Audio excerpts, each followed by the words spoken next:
Let's just pick up on the news this last week. The New York Times reported last Monday, so I picked this up after our class on Monday, shunned by others, Russia finds friends in Africa. So let's see if these guys are on it. Why might that be of interest to us?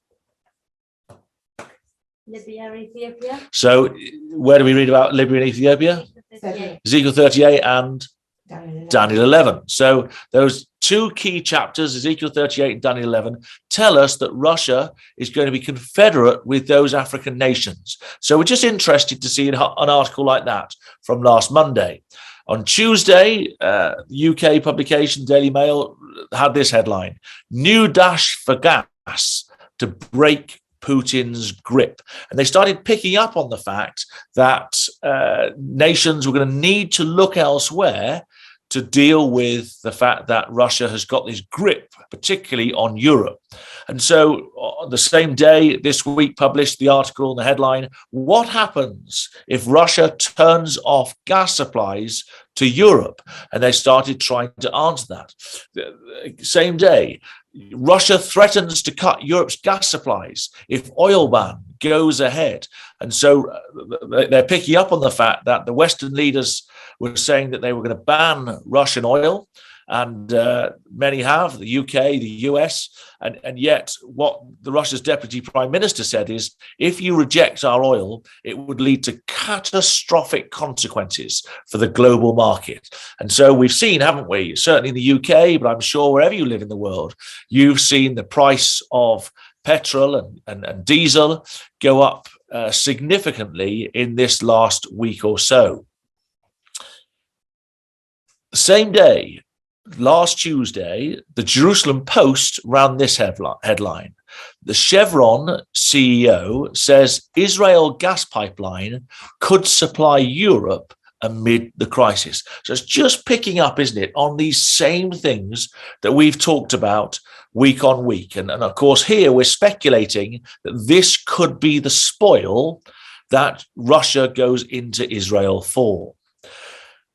Sky News ran this headline: "A leaked report thought to be written by a member of a Russian intelligence agency has described their country's war on Ukraine as a total failure." And so we reflect on this to think, well, it seems that Russia is getting more and more embedded in Ukraine, as we might have expected, and it seems there is little room for maneuver. There's no real way out for Russia other than to carry on pushing through their current agenda, which is just of interest to us, isn't it? I'm going to move us past that video because of time. Ukraine's former prime minister said this week, if the West fails to intervene, Putin will invade the European Union cities. Well, many Bible students are expecting to see Europe, Brother Thomas used to describe it as shackled, chained to Russia. And so as the two legs of the image have to stand up, these are things we've spoken about in previous classes, we expect Europe to be somehow brought under Russia. The head of that image of Daniel chapter 2, there's one head. We expect that to be Gog, the chief prince of Rosh.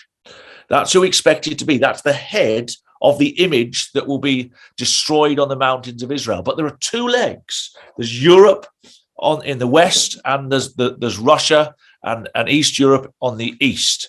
And so as those legs come together, many believe that Gog ultimately will take over much of Europe's lands. Personally, I think that could happen, but I think equally it could be that there's just an alliance formed without necessarily Putin having to rule over the countries of Europe. But needless to say, headlines like that this last week are of real interest to us. We've also seen Boris Johnson urged to save UK petrol crisis by calling Saudi Arabia to broker an oil deal. Why is that interesting to us? Why are we interested to see Johnson looking to broker a deal with Saudi Arabia? The King of the South? Which nation particularly? Britain? Ezekiel 38? Who is it? Tarshish. And Tarshish will be confederate with Sheba and Dedan, who are the Gulf states, the likes of Saudi Arabia. So just articles like this are of interest to us. And it brings us, doesn't it, to where we finished last week. And we finished, our final passage was in Isaiah 60.